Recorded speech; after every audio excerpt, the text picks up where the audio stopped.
C'est-à-dire que le Conseil a pris sa décision.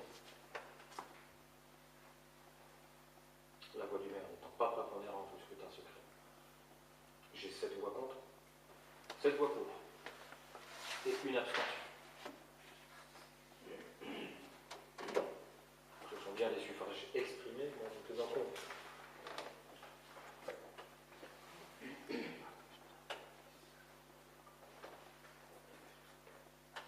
Donc cette décision n'est ni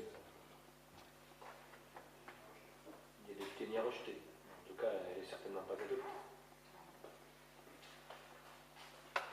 Bien, nous en sommes à 11 000. Nous allons donc poursuivre avec le point suivant. Oui.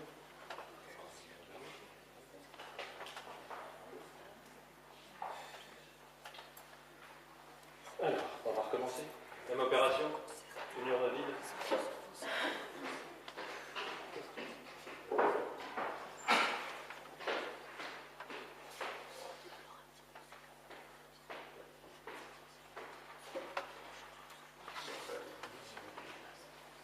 Nous sommes donc sur le point numéro 4, le CEJ. Point numéro 3, rejeter la PSO, donc ne sera pas versée à Vigie. Il est question maintenant de savoir si le CEJ sera, lui, versé, acquis à la commune pour de nombreuses années à venir, ou définitivement perdu, quelle que soit la façon dont l'accueil périscolaire soit géré. Vous répondrez donc à cette question simple. Autoriser le maire à signer le contrat enfance et jeunesse, et l'engagement évidemment qui est lié, de s'engager à mettre en place un tarif de participation pour les familles modulé en fonction des revenus, par la prise en compte du quotient familial établi par la CAF. J'ai oublié de préciser que c'était une condition posée pour l'intervention de la CAF, que j'ai obtenue de la Caisse, que le CEJ puisse être signé préalablement à l'instauration éventuelle, si vous en décidiez, de ce tarif modulé. Je voudrais, avant que les dés soient définitivement jetés, en tout cas remercier les services de la CAF pour le temps qu'ils ont consacré à ce dossier. Je pense que tout le monde a fait ce qu'il pouvait. Il est à présent temps de voter. Voilà.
Bien, nous avons 15 bulletins pour,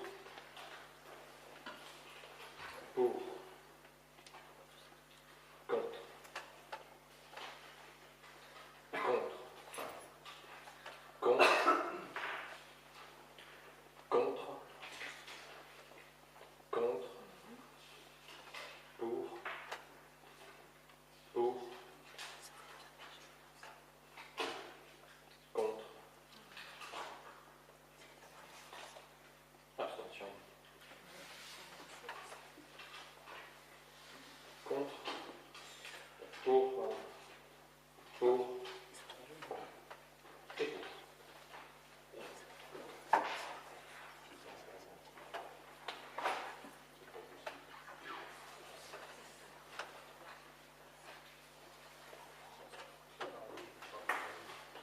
Ce sera très simple, nous sommes dans le même cas de figure, 7 voix pour, 7 voix contre, une